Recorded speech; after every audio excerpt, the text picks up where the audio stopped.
Hello મિત્રો, કેમ છો બધા મજામાં? તો આજે આવ્યો છું ગામડે. તો ગામડાના આપણા ખેતરો છે, તો ખેતરમાં આવે તો આ બાજુ ખેતર કહું તો કહું લાવો એક વિડીયો આપણે ગામના ખેતરનો બનાવીએ.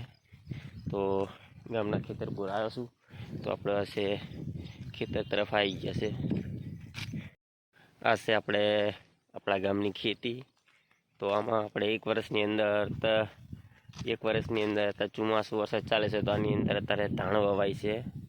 એ ઢોરા માટે જાર કહેવામાં આવે છે. તો એ ધાણ વવાય છે, પછી અંદર થશે જીરું, પછી વાવશે બસ જીરું થશે, પછી આગળ નહીં થાય. એમને ઉનાળામાં ખેતીનો આમાં 2 મોલ લઈ શકાય એક વર્ષની અંદર. ત્રીજો મોલ ના આવે ને એડા વાવે તો એક જ વર્ષ લઈ શકાય.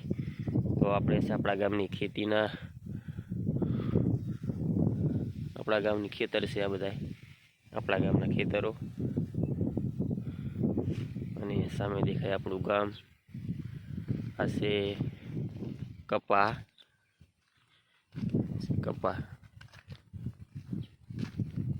જોઈ શકો છો.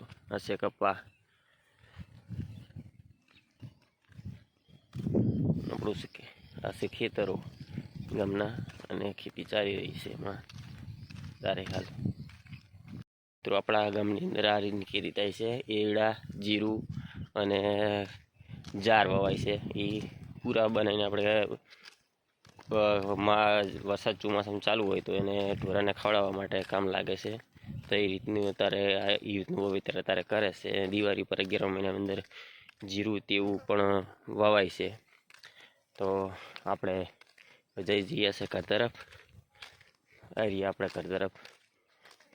તો આ હતી અમારા ગામની વાતો, કે અમારા ગામમાં કઈ ખેતી થાય છે. તો આ રીતની ખેતી થાય છે. એરડા, જીરું અને ધાન વવાય છે, અને કપાસ વવાય છે.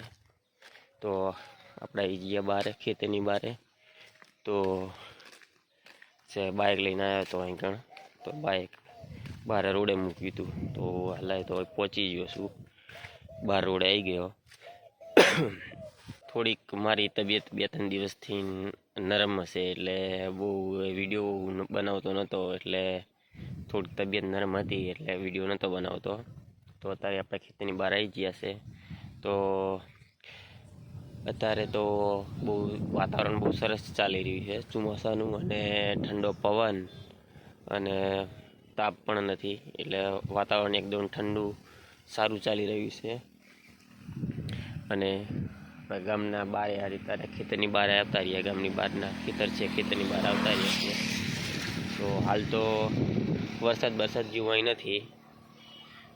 આવે ના આવે એવું આમ ચડાવે, પણ વરસાદ આવતો નથી. તો મિત્રો, આપણે આટલે વિડીયો કરીએ છીએ પૂરો. તો આપણે જો કોઈ આપણા નવા ચેનલ પર કોઈ નવા વ્યુઅર્સ આવ્યા હોય તો આપણી ચેનલ લાઇક અને સબસ્ક્રાઈબ કરજો, અને આપણી ચેનલને સબસ્ક્રાઈબ કરવાનું ભૂલતા નહીં. તમને આવા ખેતીવાડીના અને ટ્રાવેલિંગના વિડીયો જોવા મળશે તમને આપણા આ ચેનલ ઉપર. તો આપણી ચેનલને લાઇક અને સબસ્ક્રાઈબ કરજો, અને સબસ્ક્રાઈબ કરવાનું ભૂલતા નહીં. જય માતાજી.